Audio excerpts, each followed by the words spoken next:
আসসালামু আলাইকুম বন্ধুরা, কেমন আছেন আপনারা? আশা করি সকলে অনেক অনেক ভালো আছেন। চলে আসলাম নতুন আরেকটি ভিডিও নিয়ে। আজকে আমরা বের হইছি নৌকা ভ্রমণের উদ্দেশ্যে। দোকানের সবাইকে নিয়ে আজকে বের হইছি, খুবই ভালো লাগতেছে। আর ওয়েদারটাও ছিল খুবই অসাধারণ, মেঘলা ওয়েদার, যেটা আমার কাছে খুবই পছন্দের। আপনাদের কাছে কেমন লাগতেছে অবশ্যই কমেন্ট করে জানাবেন। সবাই মিলে একসাথে যে কোনো কাজ করলেই ভালো লাগে, আর সেটা যদি হয় ঘোরার, তা তো আর বলার কোনো অপেক্ষা রাখে না। বিশেষ করে আমার কাছে ঘুরতে খুবই ভালো লাগে, আর সবাই তো অনেক বেশি এক্সাইটেড, কারণ অনেক দিন প্ল্যান করার পরে এটা হইতেছে। তো এই যে সবাই অনেক বেশি খুশি। নদীতে আর অনেকগুলা নৌকা দেখলাম যারা আমাদের মতো নৌকা ভ্রমণে বেরোইছে। তো উপরে সবাই এনজয় করতেছে, মজা করতেছে, আর নিচে রান্না বাড়ার কাজ করতেছে। তো খুবই ভালো লাগতেছিল।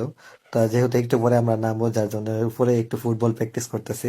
আমরা দুই দোকানে দুইটা টিম একটি প্রীতি ফুটবল ম্যাচ খেলবো, যার জন্য দুই রকমের জার্সি বানানো। তো এই খেলাটার জন্য সবাই অনেক বেশি এক্সাইটেড। তো বন্ধুরা, আমরা চলে আসছি স্বপ্নদ্বীপের মধ্যে। একটু পরে আমরা ভেতরে প্রবেশ করব এবং আমাদের সেই কাঙ্ক্ষিত ফুটবল ম্যাচটা এখানেই খেলবো। তো সবাই যেহেতু সকালে নাস্তা করে নাই, এখানে আমরা আমাদের নাস্তাটা সেরে ফেললাম। তো নাস্তাটা খুবই ভালো ছিল, আর আমার কাছে খুবই ভালো লাগছে। নাস্তা শেষ করার পরে আমরা এখন স্বপ্নদ্বীপের ভিতরে প্রবেশ করব, যেটার প্রবেশ মূল্য ছিল জনপ্রতি 50 টাকা করে। তো কারা কারা স্বপ্নদ্বীপ গেছেন, ঘুরে আসছেন, অবশ্যই কমেন্ট করে জানাবেন আপনার কাছে কেমন লাগছে। ভিতরে ঢোকার পরে এরকম একটা গ্রামীণ পরিবেশ পাবেন, যেটা আমার কাছে খুবই ভালো লাগছে। তার সাথে এত সুন্দর একটি মাঠ পেলে তো আর কিছুই লাগে না। আমাদের মতোই আরেকটা টিম গেছিল ঘোরার জন্য। তো তাদের সাথে একটা ক্রিকেট প্রীতি ম্যাচ খেলতে শুরু করলাম, যেটার জন্য আমরা অনেক বেশি এক্সাইটেড ছিলাম। তো আমি একটু পরে নামবো। তো প্রথম বল খেলে দ্বিতীয় বলে আউট হয়ে গেছিলাম।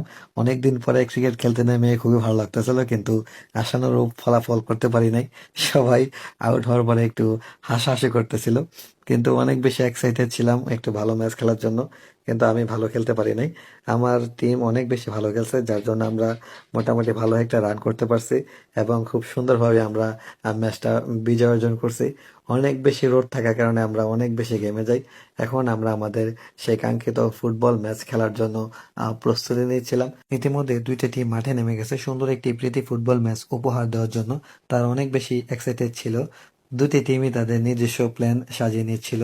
তারা অনেক বেশি আত্মবিশ্বাসী ছিল, অপর টিমকে হারানোর জন্য অনেক বেশি খুশি ছিল। একটা টিম আরেকটা টিমকে বলতেছিল যে ওদেরকে 4টা 5টা করে গোল দিবে। তো যেহেতু ফ্রেন্ডলি ম্যাচ, সবাই অনেক বেশি খুশি ছিল, যার জন্য সুন্দর একটি খেলা উপভোগ করতে পারবেন। তো এই যে আমাদের সেই কাঙ্ক্ষিত রেফারিকে কেমন লাগলো অবশ্যই কমেন্ট করে জানাবেন। বলতে বলতে খেলা শুরু হয়ে গেল, আর দুইটা টিমের প্লেয়াররাই খুবই ভালো খেলতেছিল। তো দুইটা টিমের প্লেয়াররাই চাইতেছিল অপর টিমকে গোল দেওয়ার জন্য, যার কারণে খেলাটা আরো সুন্দর হইতেছিল এবং হাড্ডাহাড্ডি যাকে বলে আহ, সেটা হইতেছিল। তো কাউন্টার অ্যাটাকের মধ্যে খেলাটা আরো জমে উঠেছে। তো সবাই খুবই আনন্দমুখর পরিবেশ নিয়ে খেলতেছিল, আর অ্যাটাক করতেছিল, অ্যাটাক ফেরাইতেছিল, যেটা দেখে আমরা খুবই আনন্দ পাইতেছিলাম এবং খুবই ভালো লাগতেছিল। আমরা যারা পিছনে বসে খেলাটা দেখতেছিলাম তারা আরো বেশি এনজয় করতেছিলাম। আর একটু পরে পরেই তো রেফারি সাহেব একটু একটু ড্রিঙ্কস নিয়ে মাঠে নিয়ে যাচ্ছিল, যেটা আমরা আরো বেশি উপভোগ করছি। তো আমি একটু পরে নেমে গেলাম, যেহেতু আসছি, না খেলে তো খারাপ দেখায়। যার জন্য মাঠে নামছি একটু খেলার জন্য। আর রেফারি সাহেব একটু পরে পরে এক এক প্লেয়ারদেরকে ড্রিঙ্ক দিতেছে। তো আপনাদের কাছে কেমন লাগছে অবশ্যই কমেন্ট করে জানাবেন। সবাই খেলাধুলা করার পরে ক্লান্ত হয়ে পড়ছে, কারণ অনেক বেশি রোদ ছিল। আমরা যেহেতু রেগুলার খেলি না, যার কারণে আমরা অনেক বেশি ক্লান্ত হয়ে পড়ছি।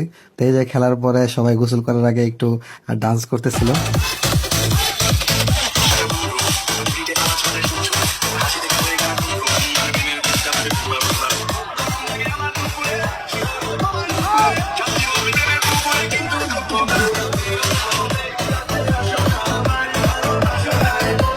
তারপর চলে গেছে গোসল করার জন্য।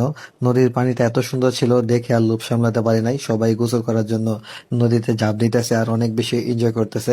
তারপর খাওয়া দাওয়া করার পরে বিকেলবেলা আমরা চলে গেছিলাম সলিমগঞ্জে। যেহেতু সলিমগঞ্জের মিষ্টি অনেক বেশি বিখ্যাত, যার জন্য সবাই সলিমগঞ্জে যাওয়ার জন্য বলতেছিল। তারপর চলে গেলাম সলিমগঞ্জের সেই রাধাকৃষ্ণ মিষ্টান্ন ভান্ডারে। তো গিয়ে দেখি সবাই মিষ্টি কিনে প্রায় মিষ্টি খালি করে ফেলছে।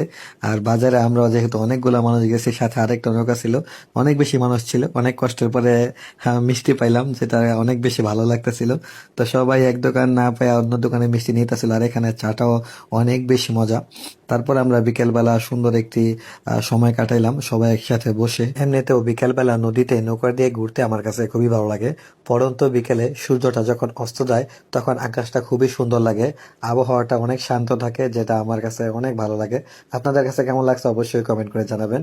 আজকের ভিডিওটা এই পর্যন্তই। ধন্যবাদ সবাইকে। আসসালামু আলাইকুম, আল্লাহ হাফেজ।